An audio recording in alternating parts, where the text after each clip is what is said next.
Thank you for the roses. Thank you for the roses. Oh no, there's a fire. Thank you for the ice cream. Thank you for the roses. Anak, anong ginagawa mo? Nay, ginagawa ko yung AI na trend sa TikTok yung nagla-live. Anong AI live na kabaliwan na yan, ha? Madami daw kasi nagsisend kapag ganun. So pwede ako yumaman. Yayaman? Talaga lang, ha? Oo, Nay, ang dami ko na nga nakuha ang pera eh. Talaga? Marami ka ng pera? Sige, tuloy mo na yan. Oh, thank you for the ice cream. A few moments later. Thank you for the flowers. Oh no, there's a fire. Nay, ano pong ulam natin? Thank you for flowers. Nay, gutom na kami. Wala pa ring ulam. Oh anak, ikaw na muna bahala sa kapatid mo. Magluto ka muna dyan. Pero Nay, buong araw ka na nagaganyan. Nakakalimutan mo yung mga anak mo. Thank you for TikTok. Kita mo nagpapayaman ako dito, di ba? Gusto mo mag-live ka din para may silbi ka naman at di ka pabigat. Thank you for the flowers. Thank you for the flowers. Breaking news! May kumakalat na bagong sakit. Ha? May bagong sakit na naman? Ano to? COVID 2.0? Kumalma ka, Nay. Hindi daw yan nakakamatay. Ay, buti na lang hindi nakakamatay. Oh, bakit di ka pa nagugas ng plato? Mamaya na lang po, Nay. Tinatamad pa ako. Tatamad-tamad ka? Darling, oh. Hoy, ikaw! Sumunod ka sa nanay mo, ah. Eto na nga. A few moments later. Nay, gala lang ako. Kasama ko yung tropa ko. Oh, tapos? Magiging ka sa akin ng pera? Uuwi ka ng gabi? Bawal! Nay naman eh! Darling, oh! Pagsabihan mo nga yung anak mo. Anak, huwag ka na tumuloy dyan. Ang weird mo naman, Nay. Anak, hindi ko gusto yung jowa mo. Hiwalayin mo na yon. Nay, ano ba yan? Lahat na lang, pati yung girlfriend ko. Sumasagot ka na ngayon? Ang weird mo na. Siguro, ikaw yung nakakuha na kumakalat na sakit ngayon. Sakit sa pag-iisip. Tama na. Dok, bakit po kayo nandito? Lumalala na ang kondisyon mo. Ikaw ang isa sa mga nakakuha ng malalang sakit. Ha? Hindi ko maintindihan. Nay, palagi mo kinakausap si tatay. Oh, ano naman? Patay na siya. Palagi mo binabanggit si tatay, pero ang totoo, wala ka naman talagang kausap. Sumama ka sa akin, para tuluyan ka ng gumaling. Mahal kita, Nay! Ikaw na lang yung meron ako. Sorry, anak. Mahal din kita. Hello, B, tingnan nyo. Kawawa siya. Ano kaya nangyari sa kanya? Rest in peace. Idol ko to, guys. Ito palagi kong pinapanood pag malungkot ako. Ano kaya nangyari? Ang bata niya pang namatay. Sayang talaga siya kasi tinan mo. Binalita siya ng Paw Patrol. Talagang legit to, guys. Nakakaawa siya. Feel ko nalunod siya kasi ito ata yung last picture niya, guys. Tignan niyo, nasa dagat siya. Nakakaawa, guys. Kaya kayo wag kayo magpaniwala sa fake news, no? Oh, 'di ba? Buhay pa ako, walang iya kayo, pinatay niyo na ako agad. Pag talaga nakita ko tong gumawa sa account na to, kukutusin kita, be, ha? Excited ka mamatay ako, mauna ka na kaya. Anak, bilan mo ako ng tubig na sa 7-Eleven, bilis na. 7-Eleven? Sige, Nay. Nay, alis na ako, ah. Ba't may dalang maleta yun? Ano naman trip ng babaeng to? Manonood na nga lang ako. Wow, ganito pala itsura ng airport. Ang ganda. Ganito pala feeling sumakay ng airplane. Eto ba yun? Yung 7-Eleven? Teka, anong oras na? Bakit di pa umuwi yung babaeng yun? Ayan, ito yung pinapabili ni nanay. Tawagan ko na nga. Ay, hello, Nay. Eto na, nabili ko na yung pinapabili mo. Nasa ka na, ha? 7-Eleven, di ba, Nay? Oo, 7-Eleven. Diyan lang sa may kanto. Ay, akala ko kahit sa 7-Eleven. Ha? Nasa ka ba? Sa Japan. Ha? Japan? Annyeonghaseyo! Guys, sobrang lamig! Nasa Korea na ako! At syempre, ano pa bang gagawin natin? Titikim tayo ng convenience store snacks! Guys, hulaan nyo kung nasan ako, walang ganto sa Pilipinas. First time ko makakatikim ng mga pagkain sa convenience store dito sa Korea. Grabe, sobrang dami din pagpipilian dito. Guys, ito daw yung kinakain ni Jungkook sa live niya, so tikman natin kung masarap. Guys, simula bata daw si Jungkook, ito yung favorite niyang iniinom, so tikman din natin. Hala! Si Jungkook! Akala ko na hospital ka. Resurrection, ang muling pagkabuhay. Annyeonghaseyo! Hala ka, may Korean, guys, oh. May mga hotdog din, no? Tikman natin yung mga hotdog nila kung masarap. Guys, may nakita ako, matcha siya na pandesal, tas may ulam siya sa loob. Tikman natin kung lasa.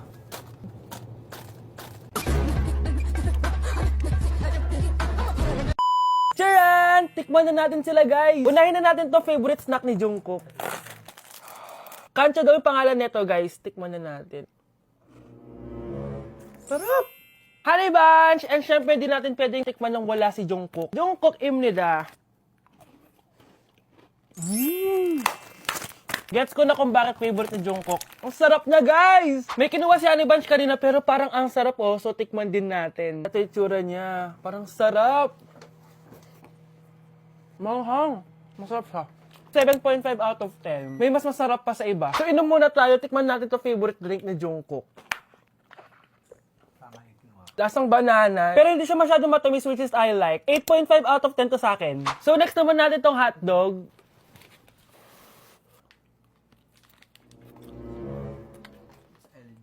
Ganun lasa. Hindi ko siya gusto, guys. Weird na lasa niya. 3 out of 10 lang to sa akin. Hindi ko siya masyadong gusto. Next natin tong dried pusit. So, ganito yung itsura niya, guys. Matigas siya. Ang tigas. Baka niluluto pa to. Eh, grabe. Alam mo yung mga ginangat-ngat ng aso? 1 out of 10, hindi ko siya nakain, tapos wala rin siya lasa. Next natin to matcha na siopaw na may ulam sa loob. Unang kagat, guys. Akala ko sobrang dami laman, di siya katulad ng picture, oh. Pero masarap siya. Alam ko yung kalasa niya, yung bola-bola, ganun. I'll give it 8 out of 10, kasi masarap naman siya. Second to the last natin, itong curry crispy roll. Curry? May curry nga talaga siya. Ganito yung tsura niya, guys. Uy, ang sarap! Magugustuhan mo siya. Oo nga. Guys, masarap siya. 9.5 out of 10 ka sa akin. Okay guys, last natin. Magkukurya ba tayo na hindi nakakatikim ng bulldog? Guys, natatakot ako kasi maanghang talaga to. Hindi siya maanghang, guys.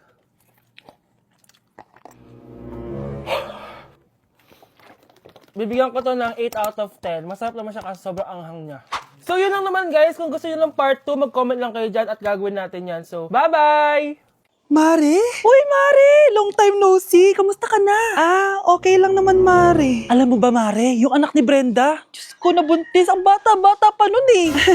Chismis agad siya, oh. Di niya muna kasi kasuhin yung mukha niyang parang tosino. Luh! Trust the process kasi yan, Mare. Huwag mo na i-gaslight sarili mo, Mare. Kaka-rejuve mo yan eh. Tingnan mo na sira ni skin barrier mo, oh. Tapos namamaga pa yung mukha mo. Wala akong choice, Mare. 3 months na nga ang kulay red yung mukha ko. Akala nga nila ako na si Anger ng inside out. Gusto mo ng choice? Eto, bibigyan kita ng choice. Gamitin mo tong Glad to Glow Blueberry Face Wash. For sure, after mo gamitin to, aayos na yung skin barrier mo at mawawala na pagka-inflame ang skin mo.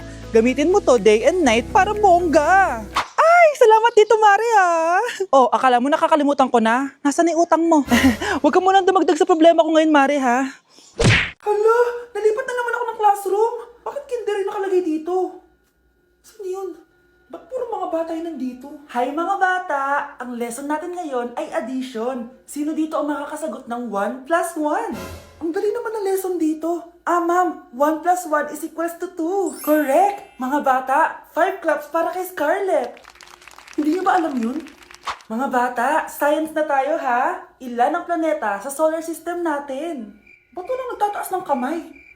Ma'am, there are 8 planets in our solar system. Correct! Siguro nag-a-advance reading si Scarlett. Lu, ba't parang walang alam yung mga kaklase ko? Okay, tatatakan ko ng star sa kamay ang makakasagot neto. What are the primary colors? Ha? Ba't ang dadali na subject dito? Last sem, nag-research lang ako eh. Ma'am, the primary colors are red, blue, and yellow. Wow! Mukhang may magiging top 1 na tayo ah. Hala, mukhang magiging top 1 pa ako dito. Namali siya ng classroom. Scarlett Iha, namali ka daw ng classroom, oo. Lumipat ka na lang dun sa grade 12. Ano? Siya ba'y napunta sa kinder? Alright, may bagong dating tayo, class. Miss, pwede mo bang sagutin itong nasa blackboard? Ano yan? Madali lang yan. Madali? Sir, babalik na lang pala ako sa kinder. Buti ba doon magiging top 1 ako? Bye! Anak, kain ka na oh. Darating yung mga kaibigan ko ah. Wag na wag mo ako ipapahiya. Sige anak. Andyan na sila. Oo, tapos nagkita kami ng ex ko, di ba? Kayo pala yung mga kaibigan ni Scarlett. Gutom ba kayo? May pagkain dito ah. Ang pangit pa rin ng mama ni Scarlett, no? Isa lang yung mata. Uy, grabe ka naman. Naya na ba? Di ba sabi ko sa'yo, wag mo ako ipapahiya? Kainis! Umalis ka nga dito! Huwag kita makita! Sorry anak. Tara na nga, labas na nga lang tayo. May panira dito eh. Tara. Anak, sandali. Anak, Scarlett, graduation mo pala bukas? O tapos? Si nanay ba yung aakyat sa stage? Ay, hindi! Si tita na lang isasama ko. Papahiya mo lang ako eh. Buti pa si tita, kompleto yung mata.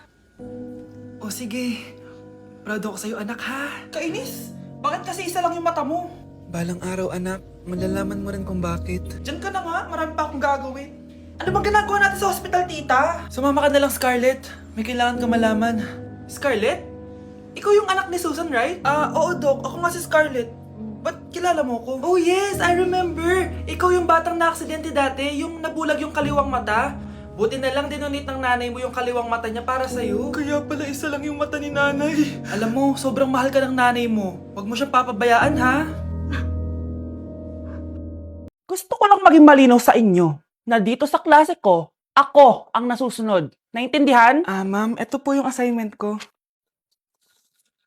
Anong klaseng assignment to? Parang ginawa lang ng bata. Mababa lang grades mo dito, ha? Pinaghirapan ko yung assignment na yun. Sino ang pambansang bayani natin? Ma'am, Scarlett.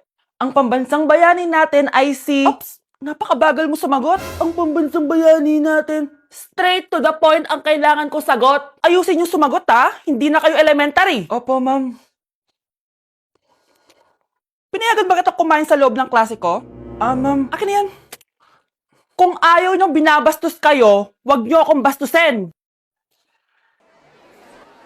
Oo, be. Kain tayo sa labas mamaya, ha? Hala, galit na si ma'am. Umalis lang ako saglit, ganyan na kayo. First meeting pa lang natin, pinapakita niyo namang ugali niyo. Buti pa yung kabilang section, tahimik lang. Kayo na ata ang worst section na napuntahan ko. Kung kami ang worst section, ikaw ang worst teacher. Sorry po, ma'am. At dahil dyan, bibigyan ko kayo ng maraming assignment. Ma'am? Oh, Scarlett, kamusta ka? Sana ikaw na lang ulit teacher namin. Ang sungit ng bago naming teacher eh. Hayaan mo, next quarter, ako na ulit ang magiging teacher niyo. Talaga, ma'am? Thank you, Lord!